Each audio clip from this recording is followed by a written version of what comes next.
On April the 14th, the Titanic received ice warnings through the day and evening over the telegraph, but continued at virtually full speed, 21 knots. At 11:30 p.m., an iceberg was spotted dead ahead, but the chief officer's evasive action caused that iceberg to rip a 300-foot gash below the waterline from the bows along the starboard side. This went beyond the forward watertight compartments whose design led to the Titanic being called unsinkable and made the sinking inevitable. The world's first SOS distress call was sent from the telegraph room.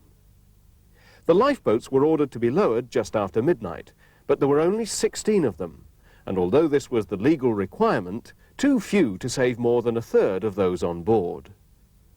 The last lifeboat was in the water by 2 o'clock, leaving 1,500 people on board to perish, and the Titanic finally sank at 2:20 a.m.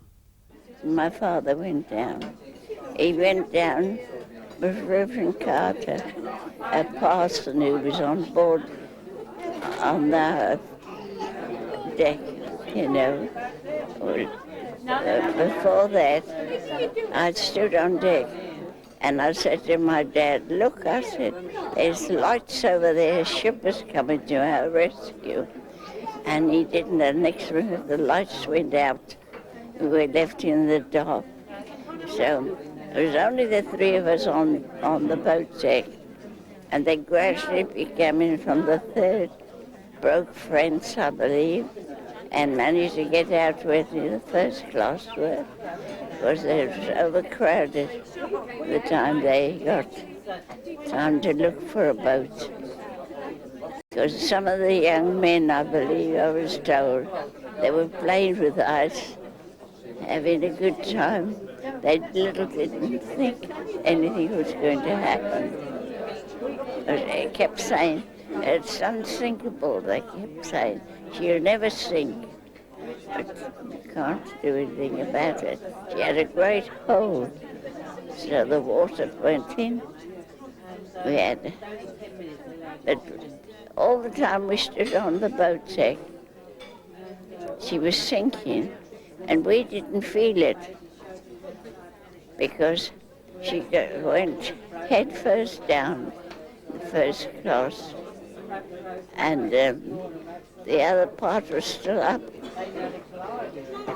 and we had to get into the lifeboat. Well, I have a recollection of being absolutely petrified on a dark night with a sinking ship and people screaming. There wasn't any panic until the lifeboats left, and then there was panic galore. We were down on the ocean. We could hear them running about on the decks and screaming. You can imagine people came up from their cabin, went onto the deck, no lifeboat, tearing around the other side. That's when the panic was there. There wasn't any panic at the time I got in the lifeboat because there weren't enough people up there. And there were enough people there to just get into the lifeboats. But after that, when the others started coming up from their cabins and there were no boats, gosh, there was panic. We could hear it. Definitely. But the most dreadful sound of all is the sound of people drowning. The screams. Absolutely ghastly. My mother used to say sometimes, she couldn't get me to talk about it for years, but if ever anyone did talk to me, I said that, she used to say yes. But do you remember the silence that followed it? And that's quite right. It says the whole world stood still that night. Once the lights had gone, the ship had gone, the sound had gone. Oh, it was dreadful. Dreadful. We were lucky. We had a nice lifeboat to get into. The other boat we had to get on, 3 hours we had to wait to get picked up. And another, the Carpathia was it, picked us up. We had to put children in bags and stuff, and I had to climb the ladder to go up. I remember that quite well. And we were picked up, as you know, in the morning by this little ship, the Carpathia. And so they opened a sort of, I don't know whether the word is right, a hatch in the side of the ship where the luggage used to be laid. And they threw down rope ladders, and people like my mother and other grown-ups had to climb up in mid-ocean up a swaying rope ladder, which she said was the most terrifying thing. A sailor behind sort of holding on. And then what can the children do? We couldn't climb up a rope ladder. So they got these big luggage nets. The mesh is very wide apart. It's quite a big mesh. Children would have slipped through it, small children. Anyway, our legs and feet would have gone through. So each child was put in a sack. And I remember being petrified when I was put in that sack and it was tied round, and the sack full of these children were put into these huge nets, and quite safely, of course, hauled aboard. My name's Grace Richards, and my husband was a survivor. As a little boy, aged 3. In fact, the exhibition now, there is a large picture of him taken in the sack that was thrown down from the Carpathia into the lifeboats that the children were put in and then hauled aboard. And there he is standing in his little sack. So I've lent it to the exhibition so that, you know, people can see and be interested. So there was his mother, his grandmother, an aunt and uncle that were brother and sister of his mother, and then there was him, aged 3, and his brother, aged 10 months. And all of them, bar the uncle, were saved in lifeboat 13. And all through his life, he found number 13 very, very lucky. My mother worked in a high-class confectioner's in Foregate Street, Worcester, and she fell in love with the owner, which was my father. And my father was married and lived in the Malvern shop, over the Malvern shop, and they decided to make a life in another world in San Francisco, California. And so he sold the 2 shops in Worcester, one in Bank Street, one in Foregate Street. He sold the 2 shops in Birmingham, and he gave the shop in Malvern to his wife, and quite a son of money because he was nearly a millionaire. And they went on the Titanic, to make matters worse, an assumed name of Marshall.